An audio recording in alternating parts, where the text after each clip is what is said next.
Assalamu alaikum mabibi na mabwana, watazamaji wa Radio TV online ambayo inafundisha kipindi cha wakulima. Leo hii tumewaletea kipindi ambacho tutajikita sana kwenye biashara, hasa hii booster.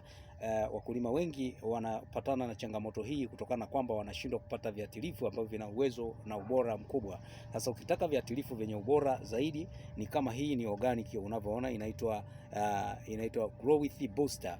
Hii Growth Booster inapatikana kwenye kampuni hii tu peke yake, huwezi ukapata sehemu nyingine. Hii ina vitu vitatu mchanganyiko. Kwanza, inaua wadudu; pili, ni mbolea; tatu, inatoa ukungu. Kwa hii moja unayoiona, lakini pia huku unaweza kaona hii ni mbolea ambayo ni ya unga, mfuko wa kilo 25 pamoja na kilo 50. Kwa hiyo utapata, lakini hawa wadhamini ndio wanatufanya sisi tuwepo online. Kwa hiyo kama unataka mkulima uweze kupata viuatilifu hivi, basi kuna namba za simu hapo utaziona, zinapatikana humu kwenye hii kama unavyoona kwenye hii hapa, unaiona hiyo. Mimi na zoom kidogo, na zoom ili uweze kuiona hiyo namba. Unaona hiyo ni 0717 34 30 32, ni 0717 34 30 32.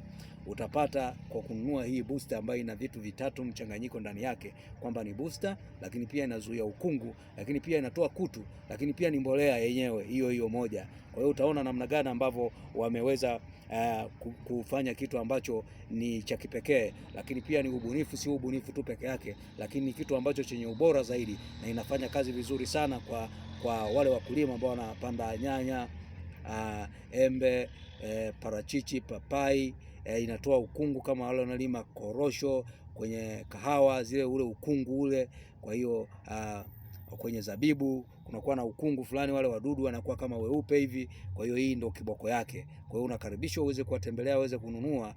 Mbolea zinapatikana hizi, lakini pia mbolea ya unga hii hapa ya kilo 25. Lakini pia kabla yote, ili uweze kuungana na sisi kila wakati, lazima usubscribe, lakini pia ulike na kushare na kucomment, ili kusudi uweze kufanya na wengine waweze kujifunza kupitia kilimo mseto cha mboga mboga na matunda, ambacho kinatufanya sisi tuwepo online kila wakati. Tunakukaribisha tena kwa awamu nyingine, lakini awamu itakayofuata tena tutakuja kukufundisha hapa kilimo pamoja na ufugaji. Tutaanza na ufugaji wa kuku wa kienyeji pamoja na kuku wa kisasa, lakini pia tutakuja kufundisha kilimo pamoja na ufugaji wa kuku wa nyama, wa mayai, na pamoja na kuku wa kienyeji. Lakini tukitoka hapo tutakuja kufundisha kilimo cha sungura, ufugaji wa sungura, ambacho kinajikita sana nacho pia ni kilimo.